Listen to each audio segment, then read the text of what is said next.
साथियों, मैं भाषण देने के लिए खड़ा नहीं हुआ। मेरा अपना गांव है। आज मैं आपके बीच में सिर्फ और सिर्फ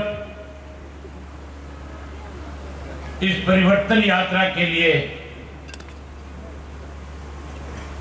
गांव के बड़े बुजुर्गों से आशीर्वाद मांगने आया हूं, नौजवान साथियों से सहयोग मांगने आया हूं, वही माताओं और बहनों से आज तिलक कराने आया था।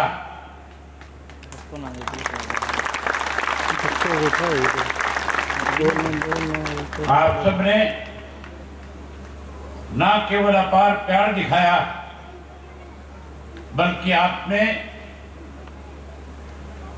एक नया जोश, एक नई उत्साह और एक नया संचार सब में पैदा करने का काम किया।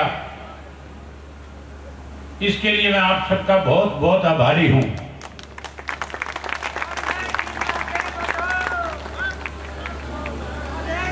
साथियों, मेरे से पहले जो वक्ता थे उन्होंने आज के हालात पे खुल करके आपके बीच में चर्चा करी और बताया कि आज प्रदेश किन हालात से गुजर रहा है, आज किन परिस्थितियों से हमें कौन कौन सी दिक्कत और कठिनाई है। अगर मैं उन सारी बातों को फिर से दोहराऊंगा तो बहुत लंबा समय लग जाएगा। चौटाला गांव तो सदा से राजनीति को नई दिशा और दिशा देने का काम करता है। आपने आज से नहीं, देश की आजादी से पहले अकेले चौटाला गांव से चौधरी देवीलाल के साथ सैकड़ों की संख्या में अलग अलग जाति से जुड़े हुए बुजुर्गों ने, जो उस वक्त में नौजवान हुआ करते थे, देश कैसे आजाद हो उसके लिए अपना घर बार परिवार सब छोड़ करके चौधरी देवीलाल के साथ आजादी के संघर्ष में आप लोगों ने न केवल सहयोग करने का काम किया, बल्कि देश की आजादी में एक बड़ा योगदान अपने गांव का दिया।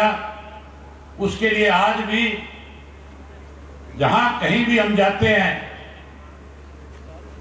जब हरियाणा प्रदेश की बात आती है तो हर व्यक्ति आगे से सामने से चल करके पूछता है कि आप उसी चौटाला गांव से संबंध रखते हो जिस गांव में सैकड़ों की संख्या में आजादी के दीवाना पैदा हुए। चौधरी देवीलाल से लिखा व्यक्ति जिसने अपनी स्कूल की पढ़ाई छोड़ करके इस देश को आजाद कराने के लिए अपना घर छोड़ करके लाला लाजपत राय के आंदोलन में अमृतसर में जाकर के छोटी उम्र में गिरफ्तारी दे करके न केवल देश के युवाओं को एक संदेश दिया था, बल्कि इस देश की आजादी के अंदर महत्वपूर्ण भूमिका निभा करके इस गांव का नाम रोशन करने का काम किया था। आप लोगों की दी हुई राजनीतिक ताकत की वजह से जहां चौधरी देवीलाल ने किसान के लिए, मजदूर के लिए, कमेरे के लिए, गरीब के लिए अपने जीवन में बहुत सारे ऐसे कार्य किए जो आज लोगों के लिए उदाहरण बने हुए हैं, वहीं उसके साथ साथ आपकी दी हुई ताकत से देश के प्रधानमंत्री के पद तक आप लोगों की ताकत की वजह से पहुंचने का काम किया। अनेक बार प्रदेश के मुख्यमंत्री रहे, देश के प्रधानमंत्री के पद तक जाए गए, और जब आपने उनको देश के प्रधानमंत्री के पद तक पहुंचाया जो काम चौधरी देवीलाल ने उस वक्त में किया, आज तक भी कोई देश का राजनेता नहीं कर पाया। आपको याद होगा,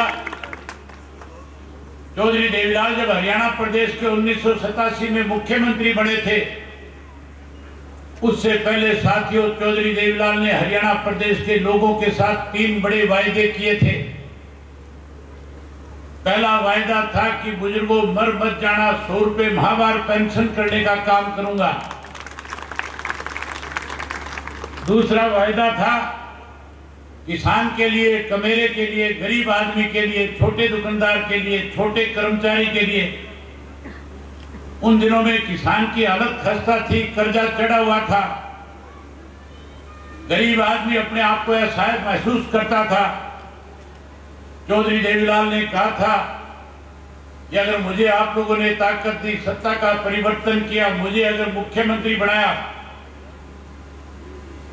तो प्रदेश के हर व्यापारी का, छोटे कर्मचारी का, किसान का, मजदूर का, कमेरे का 10-10 हजार का कर्जा माफ करने का काम करूंगा।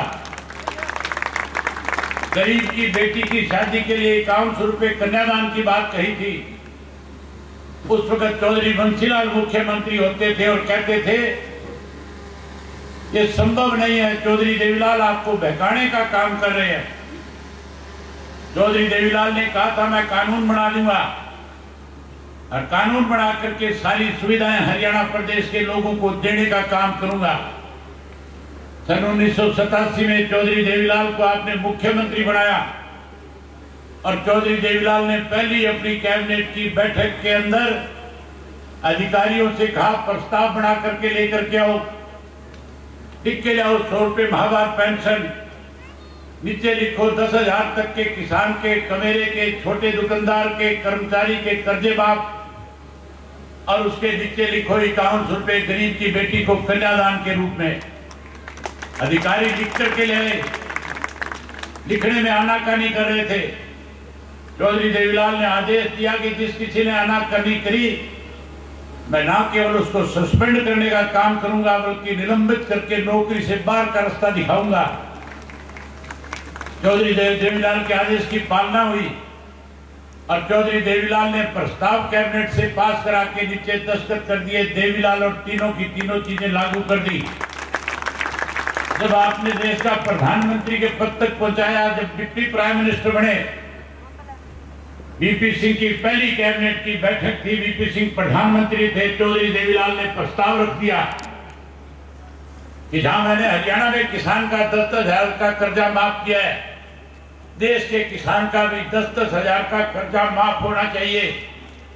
और चौधरी देवीलाल के प्रस्ताव को वीपी सिंह को मजबूर होकर के मंजूर करना पड़ा और देश के किसान का 10-10 हजार का कर्जा माफ चौधरी देवीलाल ने इस देश में करने का काम किया था।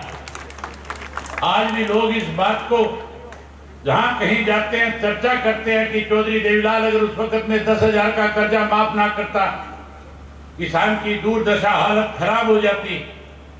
आज फिर हरियाणा प्रदेश, हमारा देश उसी दौर से गुजर रहा है।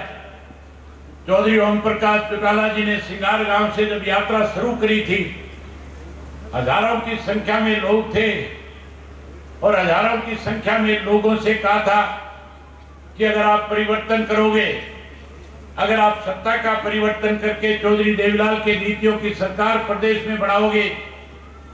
आज की भाजपा की सरकार बुजुर्गों की पेंशन काटने का काम कर रही है। जहां बुजुर्गों की पेंशन काटी जा रही है, गरीब का पीला कार्ड काटा जा रहा है, 1100 रुपए जबरदस्ती लिए जा रहे हैं। चौधरी ओम प्रकाश चौटाला ने कहा था कि अगर परिवर्तन कर दिया, चौधरी ओम प्रकाश चौटाला के नेतृत्व के इंडियन नेशनल लोकदल पार्टी की सरकार बना दी। उन्होंने खुल के कहा कि जैसे चौधरी देवीलाल ने आपसे कानून बना करके वायदे पूरे किए थे, आज मैं आपके सामने वायदे करता हूं कि जैसे ही सरकार बनेगी, सरकार बनने के बाद जो पेंशन काटी जा रही है, ब्याज के समेत हर बुजुर्ग को पेंशन देने का काम करूंगा। जहां बुजुर्गों को पेंशन ब्याज के समेत देंगे, वही 100 रुपया चौधरी देवीलाल ने जो पेंशन सम्मान के रूप में दी थी, और किसी ने तो बढ़ाने का काम नहीं किया। लेकिन मेरी सरकार बनने के बाद 7500 रुपया प्रति महीने के हिसाब से पेंशन बना करके देने का काम करेंगे।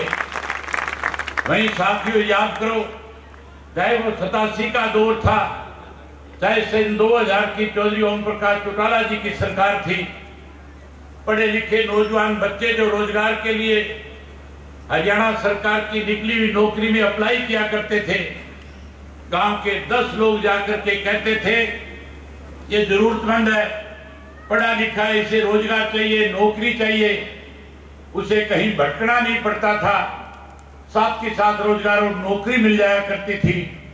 आज बेरोजगारी बढ़ी हुई है।